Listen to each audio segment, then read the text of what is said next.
زحمتی اوی برکاتی برچاوی ما بو و ما نکاریم تشتی برکات بکن. دادگاه دهوک بریارا سداردان بوبکوژ آخین و باب وی در کر. پشتی کلچاری طباخ اف سال فاروق میرزا و کچاوی آخین ات نافچمکی دال زاخوش لای توانبار با دال سین و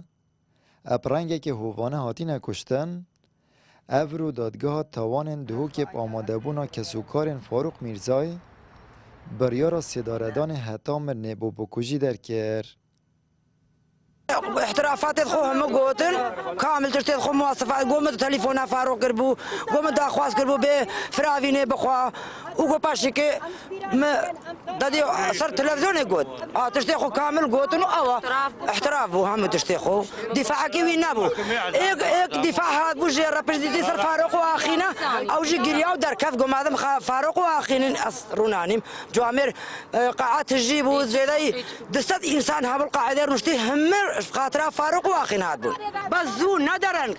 کسوکارن فاروق میرزای دلخوشیا خواب و بریار درد برنود بیجن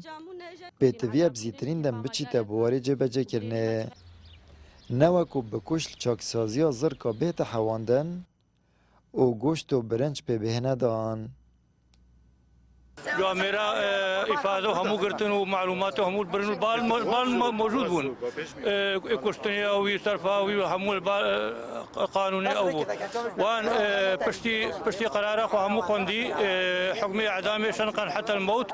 افضلان بيت شنقاندن دا فازم بولم نهجاني نو كاقي جامع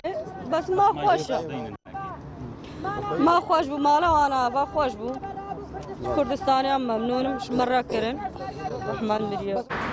الدیفیاسا سزاین عراق یا جماره 111 سال 1969 اولدیف بند 406 پیتوی سزای سداردان هتامر نبیت جبجه کرن لیماوی زدتری 10 سالای الهرم کردستان کار وی بند یاسایی ناهیتا کرن الاما کسوکارن فاروق میرزا جیتر صاب چنده هیا و اوتخوازن بکوژ آخینا 6 سالی و بابه وی البرچاون وان بهت سداردان